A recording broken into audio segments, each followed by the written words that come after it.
Welcome back to the City Art Salon and our current exhibition, Centering the Edge, featuring the work of Ana Vizcarra Rankin and Philippa Beardsley. Here's a little bit about the artists before they talk about their work. Ana Vizcarra Rankin was born in Uruguay, raised in both South and North America, and currently lives in Wilmington, North Carolina. She makes research-based and perceptual art about mapping, data visualization, and our sense of being in and of the universe.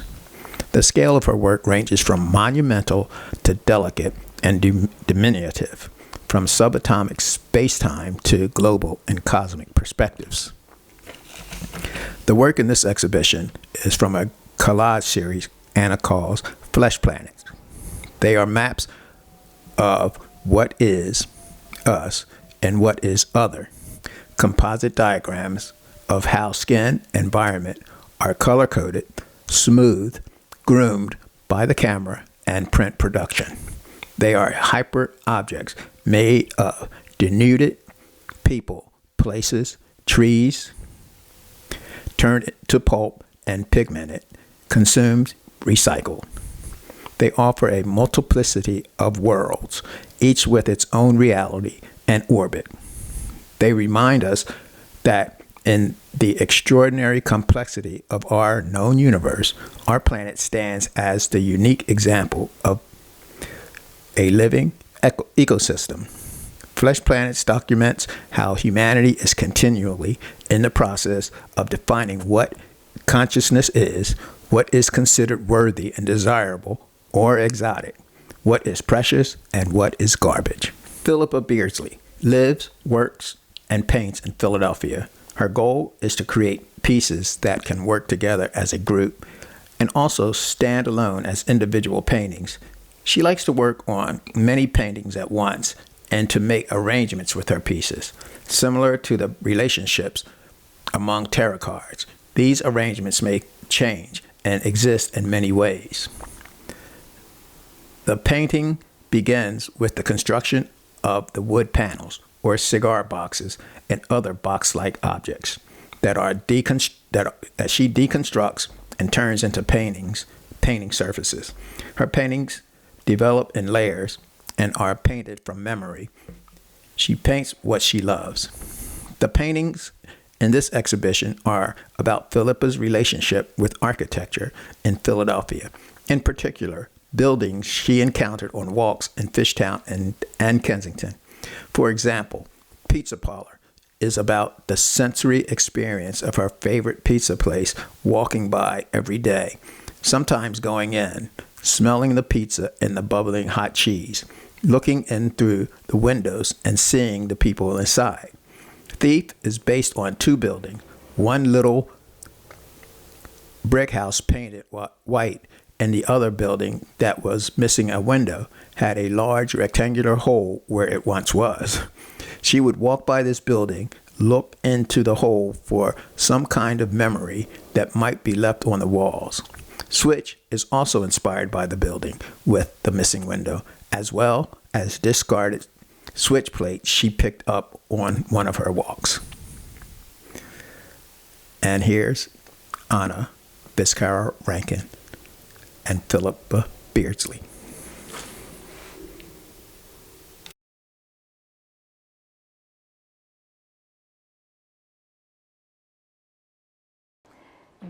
So my name is Ana Vizcarra Rankin. The work here today is part of a collection that I call Flesh Planets. They are all collages. The story of how this all began the story begins when I was working at the Pennsylvania Academy of the Fine Arts in the Works on Paper department. And I was making a lot of wheat paste because a lot of what I did was prepare work for exhibition and then take that same work and then prepare it for storage. And that involved a lot of conservation that was reversible. So I was testing this wheat paste and making sure that it was sticky and that it was archival. And I always had some leftover because it's very difficult to make small quantities. So I started testing it on Victoria's Secret model catalogs, which I kept receiving in, large quantities. They had decided I needed all their lingerie. and so what I started doing is I started dividing the catalogs up into flesh and not flesh. And then I would put the flesh into a nice little sphere, circle, and then the not flesh all around it. And this continued for a few months as I made more wheat paste and received more Victoria's Secret catalogs. And before I knew it, I had a couple dozen of these things, and showed them at a gallery in South Philadelphia, Jed Williams's gallery, and got a very interesting reception. So I just kept making them, and then as time went on, I started using other magazines, and some folks found a bunch of vintage Playboys that their dad had collected for many years and then passed away, and so they gave me some Playboys, and then some National Geographics showed up, and just year after year, I just continued to make them, and before I knew it, I had about 100. And then I started showing them, and folks started chatting about them more. And so this has continued. This is the second major exhibition I've had of only this work. The other one was in Williamsport in 2018, I want to say. And for some reason, to me, these pieces are, about the materials and the documentation of this paper that keeps showing up in my studio. A lot of it is eventually garbage, right? But they're all done in such a way that you can see the back, and it documents where all the flesh came from and where the rest of the exterior came from. And the repetitiveness and the flow is just really meditative for me. And it's just become a part of my art practice that's in dialogue with all the other work that I make, in the sense that these are kind of a map or a hyper object that documents how we think of the body, how we portray skin, how it is presented in terms of color and texture, how it's smoothed out, or how we focus on the imperfections, and also how we depict nature or non-nature and those spaces, and how pristine some of these gardens are, and how obsessed we are with blue skies. There are very few gray skies anywhere here because they're hard to find. And it continues as such, as this practice that is sort of abstract and sort of process-based, but also very meditative and very fruitful in terms of what folks find within it. Because I don't spend time thinking about the concepts behind it, but other people that have become attracted to the work have started to write about it. There was a paper about these presented at the CAA conference last year in New York that correlated this work to feminism and femage. So I've been very excited to find out that most viewers that enjoy this work find aspects of it that I hadn't necessarily considered. Earlier today, we were chatting about one of the unique aspects, which is that, like I said, the back of the artwork is not collaged onto anything. So you can see the context that this work came from, and you can see how different paper has aged differently, the acid that is beginning to discolor some of it. There are dates that it can occasionally be found within these magazines. And the different scale that the work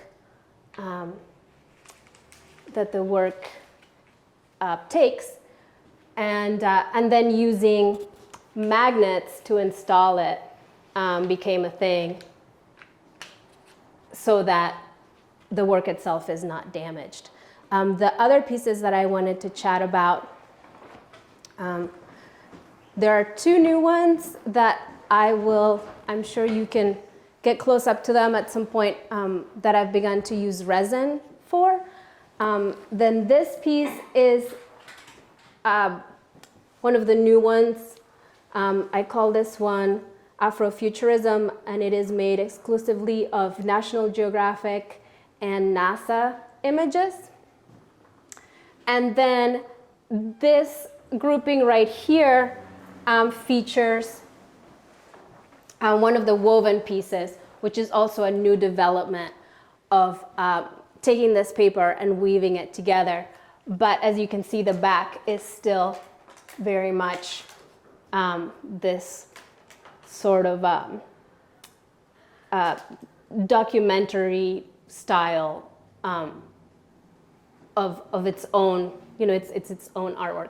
And all the faces here came from a New Yorker article about different therapies that you could receive for your face, like facial massages and so now every time, I go somewhere on vacation and you find a magazine in a hotel, or you go to the grocery store and there's something advertising, I'm like, ooh, does it have some good flesh for me? And so when Kenny invited us to this show, Phil and I started chatting about this because we went to PAFA at the same time to the academy and graduated the same year, but we have fairly different practices, and some of the other work that I do, I think, is a little more related to the work that you do.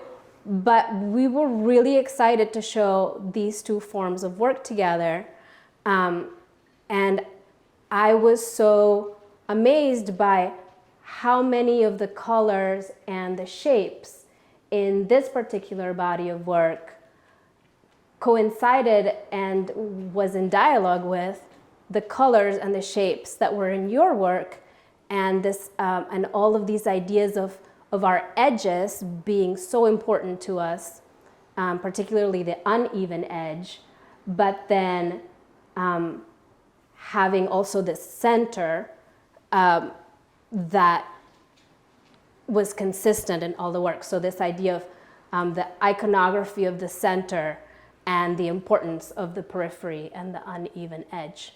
So with all that being said, I will pass the microphone, the metaphorical microphone, to Phil, and why don't you tell us a little bit about yourself? All right, and great job, Anna. So these pieces, they're all on wood, and they vary in time from 2011 to 2023. And I can talk about, so sometimes with the imagery, it's something that I see beforehand, and that's what I need to put on the painting. And then other times I don't see anything, and then I find it through the materials. But with my imagery, what it's about doesn't change, or the themes that I work with come through. And then I like to feed those themes by going on walks, going to the museum, watching films, talking to people, just different types of experiences. If I'm into buildings, it'll be architecture.